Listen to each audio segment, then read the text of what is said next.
សូមស្វាគមន៍និងស្ដាប់ដំរុយឆ្នោតយួនប្រចាំថ្ងៃដើម្បីជាកម្លាំងចិត្តសូមពុកម៉ែបងប្អូនចុច like និងសញ្ញាជាវម្នាក់មួយផង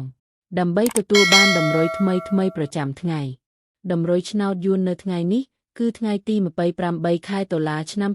2025ដើម្បីកុំឲ្យខាតពេលយូរសូមស្ដាប់ដំរុយឆ្នោតពី admin មានលេខ49 25 24 68សម្រាប់ប៉ុស្តិ៍ABCD សម្រាប់លេខ OSIDE មាន2គ្រាប់គឺ OS ខ្ទង់40និង90សម្រាប់3លេខគឺ admin មាន2គ្រាប់ផងដែរគឺមានលេខ258គុណ359គុណបើសិនជាពុកម៉ែបងប្អូនស្រឡាញ់និងពេញចិត្តលេខទាំងនេះពុកម៉ែបងប្អូនអាចយកលេខទាំងនេះទៅផ្សងសំណាងបានជាចុងក្រោយសូមជូនពរពុកម៉ែបងប្អូនដែលយកលេខខាង admin ទៅផ្សងសំណាងហេងយើងទាំងអស់គ្នាជូនពរពុកម៉ែបងប្អូនជួបតែសំណាងល្អនិងសុខភាពអសូមជម្រាបលាជួបគ្នានៅថ្ងៃស្អែកបន្តទៀត